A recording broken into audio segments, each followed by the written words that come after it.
Bismillahirrahmanirrahim. Nama lengkapnya adalah Profesor Dr. Kiai Haji Said Aqil Siraj LC.MA. Lahir di Cirebon 3 Juli 1953. Sebelum menduduki posisi terhormat sebagai Ketua Umum PBNU tahun 2010 hingga kini, sangat akrab dipanggil Kang Said.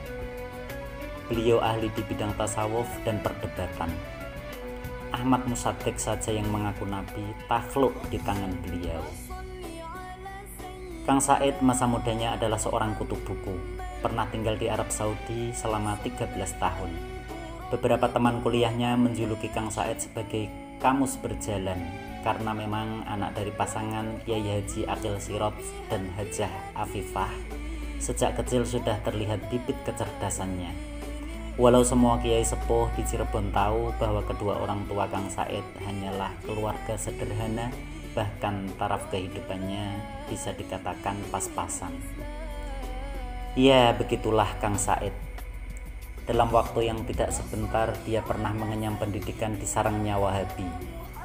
Suami dari Hajah Nurhayati yang menikah pada tanggal 13 Juli 1977. Secara resmi meraih gelar sarjana hingga doktor di Universitas King Aziz dan Ummul Qura. Ternyata pernah nyantri di pesantren Lirboyo Kediri dan Krapyak Yogyakarta. Dia pun pernah belajar pada masternya ulama aswaja dunia, yakni kepada Mahaguru Sayyid Muhammad Alwi Al-Maliki. Saking lamanya di Arab, beberapa anak Kang Said malah ada yang lahir di tanah yang menjadi tonggak sejarah lahirnya Islam, yaitu Makkah Al-Mukarramah. Kang Said, anak dari Kiai Haji Aqil, cucunya Kiai Haji Siraj ini dari garis nasab mewarisi darah kentalnya seorang tokoh karismatik pejuang aswaja di zaman kolonial, sekaligus sebagai kiai yang terjun langsung secara aktif melawan penjajah. Leluhurnya ini di Cirebon dikenal sebagai Mbah Yai Muhammad Said Gedongan, yang nasabnya bersambung secara sah hingga ke salah satu tokoh Wali Songo, yakni Sunan Gunung Jati. Ya, dialah Kang Said, pemimpin ormas Islam terbesar di dunia ini. Namanya sering disebut-sebut di dalam beberapa pertemuan penting yang diadakan oleh para pemimpin negara, ketua ormas, tokoh masyarakat, dan akademisi Islam ataupun lintas agama dari dalam negeri maupun luar negeri. Lantas apa yang membuat menarik nama Kang Said tersebut? Hal inilah yang kemudian menjadi acuan penting untuk membongkar kesesatan Kang Said. Setidaknya ada 3 hal penting yang perlu dibongkar soal kesesatan itu.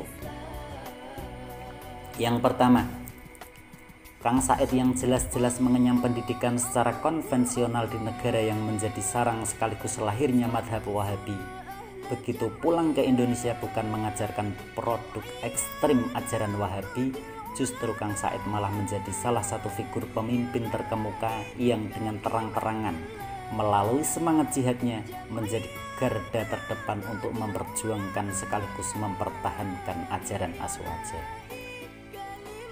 Kesesatan yang kedua, Kang Said menolak keras segala macam ajakan, kegiatan, pergerakan hingga perkumpulan yang hendak menggeser ideologi negara dari Pancasila menuju khilafah Islamiyah.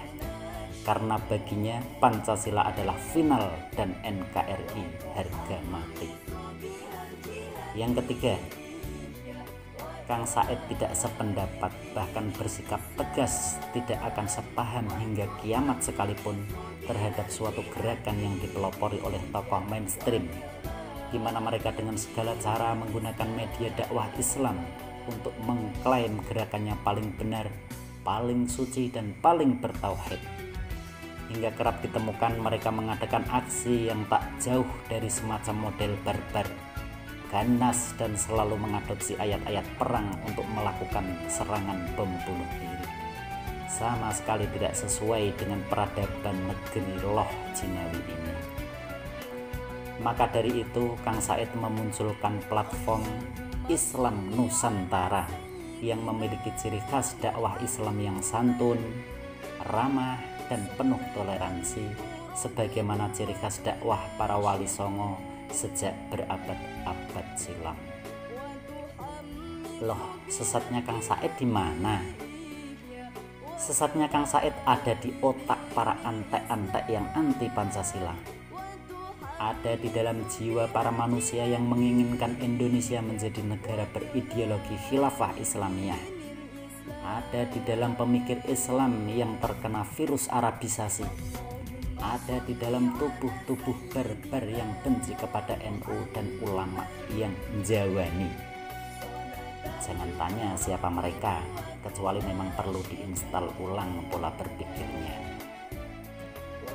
Maka jangan kaget, komplotan itu dengan segala cara akan menyerang habis-habisan seorang anak yang dilahirkan dan dibesarkan 65 tahun yang lalu oleh kiai sederhana tinggal di Cirebon, salah satu keturunan Sunan Gunung Jati yang berarti juga dzurriyyah Rasulullah. Beliau adalah Ketua Umum PBNU Kiai Haji Profesor Dr. Said Akil Siraj, kiai yang merelakan apa saja asal NKRI tidak bubar dan Pancasila tetap jaya sepanjang zaman.